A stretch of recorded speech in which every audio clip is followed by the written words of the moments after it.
Afsted! Lille rød traktor passer sit job. Han næser maser fra solen står. Og bag ved rattet sidder Søren. Lille rød traktor afsted! Og hjælper og Nille og store blå boss. Og alle de andre er med. Lille rød traktor afsted! De forsvundne køer. Bare dyt, lille røde traktor. Så ved køerne, at vi er på vej. Godmorgen, Bella. Godmorgen, Veronica. Her skal I se. Godt, lille røde traktor. Næste stop, Tommys værksted og Nadjas sandwich. Køerne er nemlig ikke de eneste, der er sultne i dag.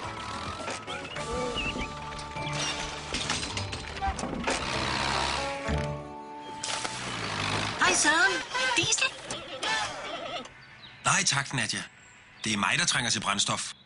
Kan jeg købe en ost- og pickle sandwich? Den er på vej, Søren.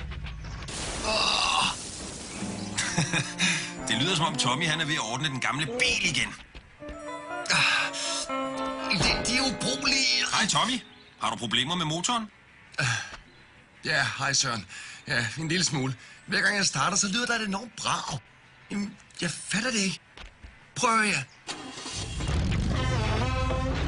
Mystisk. Sådan har jeg alligevel aldrig sagt før. Jeg tror faktisk ikke, det var din bil, Tommy. Det lød lidt mere som Blå Boss. Hep! Er der nogen hjemme? Hvad i alverden var nu det? Elendige skrammel. Jeg skal nok få den ordnet. Bare vent og se. Ja, gid du ville, Tommy. Men først har jeg en lille opgave til dig. Kan du se den skramme der? Ja, det er bare... hvad for en skram? Jeg vil have den fjernet hurtigst muligt. Blå Boss skal bare se helt perfekt ud til i aften. Okay, jeg spørger. Hvorfor, Jonsen? Sker der noget særligt i aften? Nej, egentlig ikke.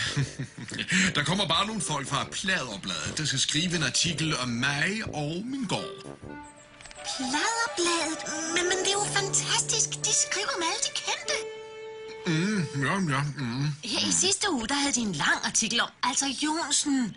Ja. Det der var Sørens sandwich. Hvad? Jeg mener, jeg lånte den jo bare lidt. Jonsen, det er altså ikke særlig pænt at låne noget, uden at spørge først. Ja. Nå, jamen, så værsgo. Bare spis den. Jeg laver en ny til dig, Søren. Nu kan jeg se den, tror jeg. Der.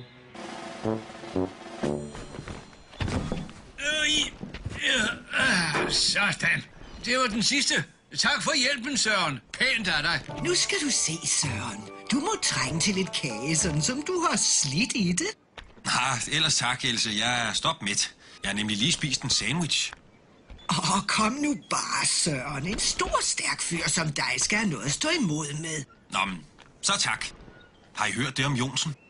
Nej, hvad? Pladerbladet vil skrive en artikel om ham.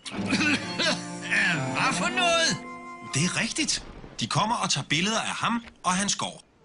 Siden hvornår er Jonsen blevet så berømt? Det er ikke ligesom i de gode gamle dage, der berømte var berømtheder. Kan du huske de fantastiske filmstjerner i sort-hvid, Søren? Det var lidt før min tid. Jeg håber sørme ikke, at Jonsen går hen og bliver alt for høj i hatten. Nå, men tak for kage, Else. Jeg må hellere komme videre. Vi ses senere. Hej, Søren. Hej, Søren. Jamen, halløjsa, Anna og Anders. Vi har hjulpet mor med at bage boller, Søren. Og vi har taget nogen med til dig. Måske skulle jeg vente til lidt senere, når jeg er blevet sulten igen. Ved I hvad? Jeg kender nogen, der helt sikkert er sultne. Vil I ikke med over og fodre køerne? Ja, gerne, Søren. Men spiser køer ikke græs? Jo, det gør de, Anders. Men når vi nærmer os vinteren, så har de brug for noget ekstra. Hop op på vognen. Jeg henter fodret. Nu skal I bare se. Lige så snart køerne hører Lille Røde Traktor, så kommer de løbende for at få mad. Det var da mystisk.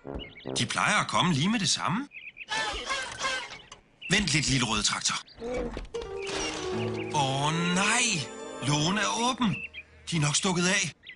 Kom så, Lille Røde Traktor. Vi må ud og finde de køer.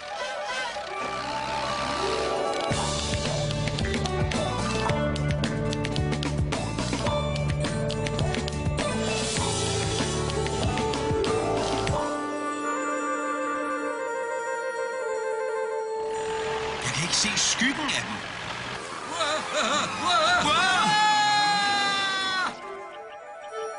Sofus, er du okay? Ja, det er fint. Er der nogen, der har set min hat? Har du set Sørens køer? Sørens køer? De er blevet væk. Ja, jeg vil gerne hjælpe med at lede Søren, men jeg skal bare lige finde min hat først. Hvad? Hvad er det? I nogle værre røver. Nå, Søren, nu skal jeg hjælpe dig med at finde køerne. Hvor så du dem sidst? Glimrende, herr Jonsen. Giv mig stolthed, giv mig overskud. Ja, super.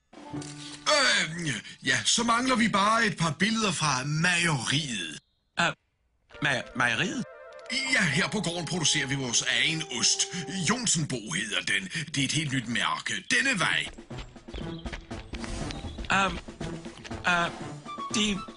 De kører. Ja, de kære køer. De leverer den mælk, vi bruger til osten. De går vel ikke til, du ved, angreb eller sådan noget. Du ved, Horn og mig. Jamen dog, du er da vel ikke bange for Rosa og Bellis? Nej. Kun lidt. Du skal slet ikke være nervøs. Nej, når man er vokset op på landet som jeg er, og vender man sig til kreaturer som de her to. Godt. Nå, hvordan ser det her ud?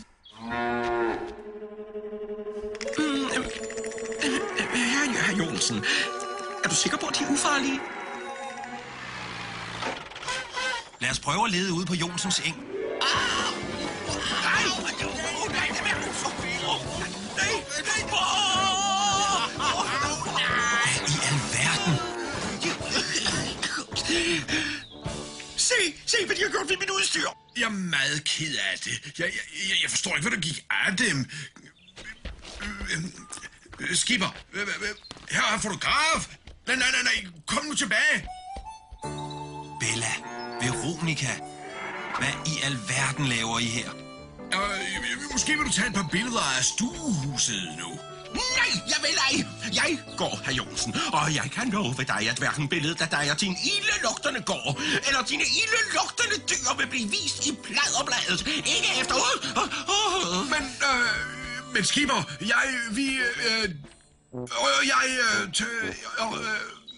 goddag, Søren. Goddag, børn. Sig mig lige, Jonsen, hvad i alverden laver Bella og Veronica her? Det skyldes, jeg lånte dem, Søren. Vi har bare let efter dem overalt. I flere timer. Det er jeg ked af. Jeg troede ikke, du havde noget imod det, Søren. Det ville jeg heller ikke have haft, hvis du havde spurgt mig. Og hvis du havde spurgt mig, så ville det sikkert heller ikke være gået så galt, Jonsen. Havmod, Søren! Jeg øjnede en chance for at komme i Pladderbladet, og jeg ville jo bare være en stjerne. Tja, efter min mening er der ikke noget ved at være berømt. Der er noget, der er vigtigere end at være en stjerne. Er der det? Nej. Det er der.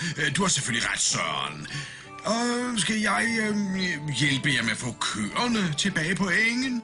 Pyt med det. Nu da du holdt op med at fodre dem, vil de sikkert gerne følge efter min lille stjerne.